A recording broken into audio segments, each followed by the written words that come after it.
আজকে আমরা যে আমটি নিয়ে কথা বলবো তার নাম তুতাপড়ি। হয়তোবা এই আমগুলার নামও আপনি কোনো সময় শোনেন নাই, বাট এই আমের রয়েছে অত্যন্ত সুন্দর একটা গুণাগুণ, সেটা হলো এর মিষ্টান্নতা।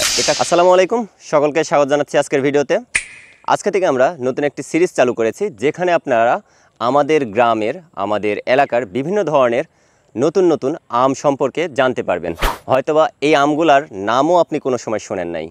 এই সিরিজের ভিতরে আমরা আমাদের গ্রামের বিভিন্ন ধরনের নতুন নতুন আম সম্পর্কে আপনাদের জানাবো। তো সকলকে স্বাগত জানাচ্ছি আম পরিচিতির ফার্স্ট পর্বে।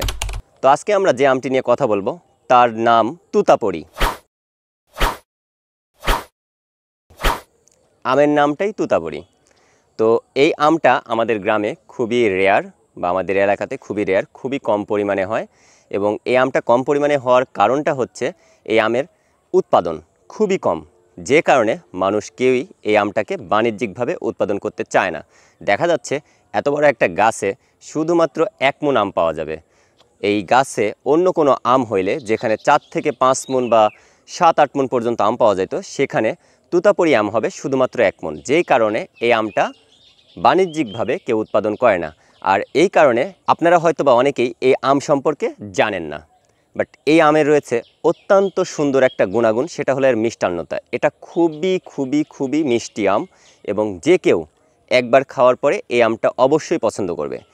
এই আমের সাইজগুলা সচরাচর 250 গ্রাম থেকে শুরু করে 500 গ্রাম পর্যন্ত হয়ে থাকে, এবং এই আমটা দেখতে অনেকটাই একটু বাঁকা টাইপের হয়ে থাকে, এবং মুখের দিকটায় একটু লালচে টাইপের হয়, এবং পাকার পরেও এই আমটার কালারে তেমন কোনো পরিবর্তন আসে না, এটা লাল কালারেরই হয়ে থাকে।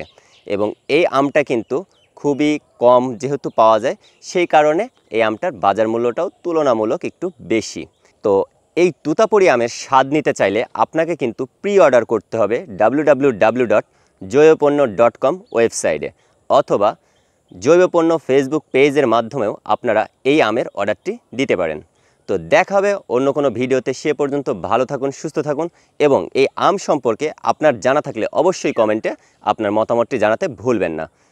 দেখা হবে পরবর্তী ভিডিওতে। সে পর্যন্ত ভালো থাকুন, সুস্থ থাকুন। আল্লাহ হাফেজ।